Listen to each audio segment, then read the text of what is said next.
ఇప్పుడు ఒక గేమర్ ఉన్నాడు. ఈ మధ్య కాలంలో బాగా వైరల్ అవుతున్నాడు. నీకు తెలిసే ఉంటది. పేరు కూడా చెప్పేయచ్చులే. అంటే నాకు ఆయన మీద ఎటువంటి బ్యాడ్ ఒపీనియన్ లేదు గానీ, బట్ స్టిల్ పీపుల్స్ పర్స్పెక్టివ్ చెప్తున్నా నేను. యూనిక్ గేమర్ రాజు గారు. సో, ఆయన 'సాయిరాం' అన్న డైలాగు బాగా మీమ్ అవుతోంది. ఈ మధ్య కాలంలో బాగా వైరల్ అవుతోంది. నాకు ఒకప్పుడు బాగా నచ్చిన డైలాగ్ వచ్చి 'పెద్ద ప్లానింగే' అని ఒక డైలాగ్ ఉంటది ఆయనది. ఆ డైలాగు నాకు బాగా ఇష్టం. ఓకే. బట్ ఇప్పుడు కొన్ని బ్యాడ్ వర్డ్స్ ఉంటాయి ఆయన సైడ్ నుంచి. అవి బాగా వైరల్ అవుతుంటాయి. బాగా ట్రెండ్ అవుతుంటాయి. అంతెందుకు ఇప్పుడు మొన్న నాకు సర్ప్రైజింగ్ అనిపించిందంటే మౌలి ఇప్పుడు 'లిటిల్ టాక్స్' చేశాడు టాక్స్. కదా! మౌలి తినొకప్పుడు తను సక్సెస్ అయిన విధానం నాకు బాగా నచ్చిందిలే ఫస్ట్ ఆఫ్ ఆల్. ఎందుకంటే ఒకప్పుడు నేను చేసిన హోమ్ టూర్ వీడియోలో డ్రోన్ షాట్లు ఎగరేసాను హోమ్‌లో అని చెప్పి దానికి అప్పట్లో కామెడీగా రియాక్షన్ వీడియోలు చేశాడు. ఆ స్టేజ్ నుంచి ఈరోజు అతను ఒక హీరో అయ్యి తన మూవీకి నేను రివ్యూ చేశా అంటే తను చాలా బాగా సక్సెస్ అయినట్టు. అది ఒకటి బాగా నచ్చింది. కాకపోతే తను ఎప్పుడూ కూడా ఇన్‌స్టాగ్రామ్‌లో చేసిన కంటెంట్ అంతా జెన్యూన్‌గా ఉంటది. అంటే వల్గర్ కామెడీ కాదు. Genuine comedy, realistic comedy, relatable comedy ఉంటది. అలాంటి పర్సన్ కూడా అతనితో కొలాబరేషన్ పెట్టి, ఆ కొలాబరేషన్ వీడియోలో అన్ని బూతులే ఉన్నాయి. నాకు అర్థం కాలే. Where we are going?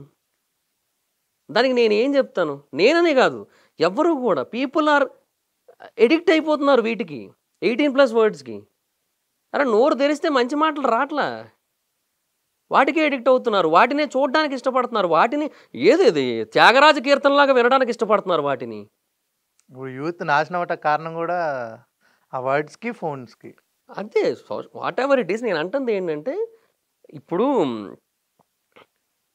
ఏమో అబ్బా! గరికపాటి గారి మాటలు చాలా వరకు అందరికీ నచ్చుతాయి. కానీ ఎండ్ ఆఫ్ ది డే ఆయన్ని గెస్ట్‌గా ఇన్వైట్ చేసేది కేవలం పెద్దవాళ్ళే. యూత్ ఎవ్వరు ఆయన్ని ఇన్వైట్ చెయ్యరు ఆయన్ని. యూత్‌కి ఆయన ఒక రోల్ మోడల్ కైండ్ ఫీల్ రాదు. వీళ్ళని తీసుకుంటారు రోల్ మోడల్ కింద. నేనేం చేయను మరి దానికి. వాళ్ళేం చేస్తారు? అన్వేష్ గారు ఏం చేస్తారు? యూనిక్ గేమర్ రాజు గారు ఏం చేస్తారు? వీళ్ళంతా కూడా when people are addicted to these kind of things వాళ్ళు అడిక్ట్ అవుతున్నారు వాటికి. ఇంక ఫ్యూచర్‌లో గూడా ఇలాగే ఉండబోతుంది. దీనికన్నా ఇంకెక్కువ 2.0 అవుతది. ఇంకెక్కువ ఉంటది. అవుతది. ఇన్‌స్పైర్ అవుతారు. డబుల్, ట్రిపుల్ ఒస్తాయి. అందుకే మంచి గురించి ఏం సినిమాలు చేస్తుంటే అవి ఆడట్లే. అదంతే ఇప్పుడు నీకు ఎండ్ ఆఫ్ ది డే మళ్ళీ ఓవరాల్‌గా సినిమాలో మొత్తం మెసేజ్ ఉన్నా కూడా వేస్టేనబ్బా! ఎంటర్‌టైన్‌మెంట్ కూడా ఉండాలి ఎంతో కొంత. ఏదో ఒక ఫ్యాక్టర్‌లో నువ్వు ఎంచుకున్న జోనర్‌లోనే ఎంటర్‌టైన్‌మెంట్ ఉండాలి. ఇప్పుడు 'బిచ్చగాడు' ఉంది.